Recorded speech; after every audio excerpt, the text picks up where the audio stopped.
Hello and welcome to Did You Know Gaming Extra. Today we're looking at Risque video game advertisements. There's a variety of ways to sell video games, and the most universal method is through simple advertising. This doesn't always rely on a product being sold on its own merit, but rather trying to make it stand out from the competition, sometimes leading to more unconventional promotions. Sega and Nintendo's advertising war in the 90s brought about some bold slogans, but nothing as unusual as print ads in Viz magazine. Viz magazine is an adult comic that started in 1979 in England and acted as a parody of traditional child-oriented English comics. Much like Mad Magazine in America, Viz had an edgy style that ran throughout the periodical, including the advertising. Sega created a series of ads in order to promote the Mega Drive, that's the Genesis for Americans, as well as the Master System and the Game Gear. These ads were full of innuendo and various references to inappropriate content. This includes the long, black, hard nature of the Mega Drive and playing with your joystick. The ads depicted, quote, piles of hot games that dump on all other fiber-free game systems. Echo the Dolphin is a reference to cocaine use, and Sonic urinating over everything.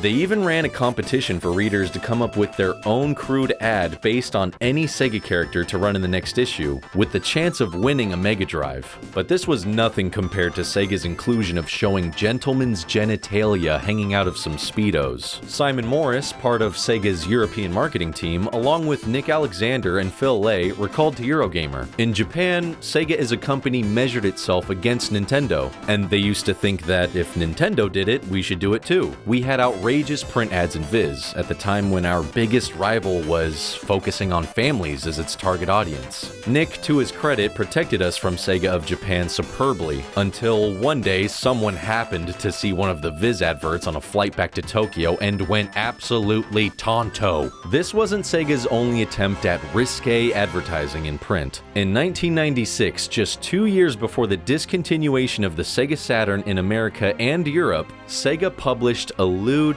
2-page spread for the console in GamePro magazine. The ad featured a fully nude woman, her nakedness only obscured by strategically placed screenshots from Sega Saturn titles. The image also features the tagline, "In case you didn't notice, there's a beautiful naked woman on this page." Following this up at the bottom of the page with, "She's got blonde hair, blue eyes, and the best curves her money can buy. So what?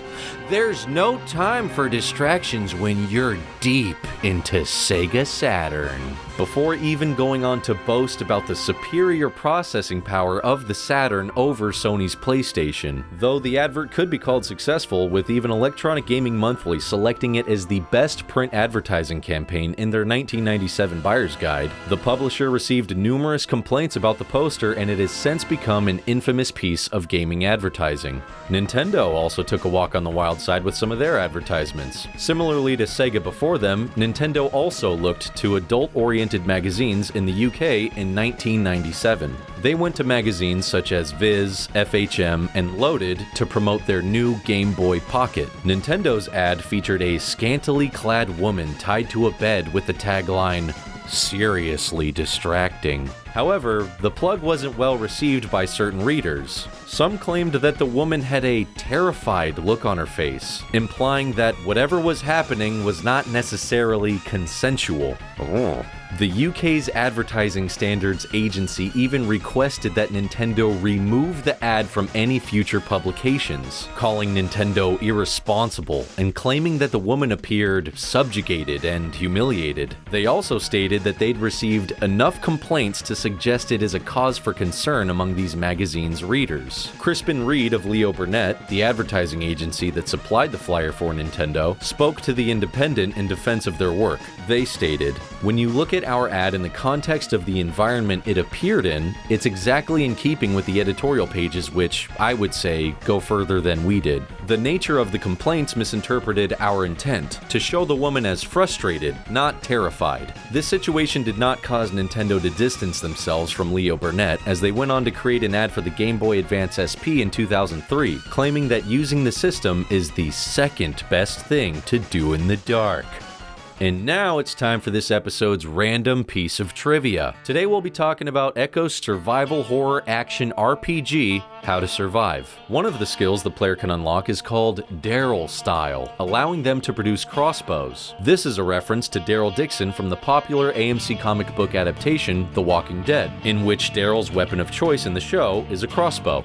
That's all for today. My name has been Justin. I am the voice and creator of JaboodyDubs on YouTube.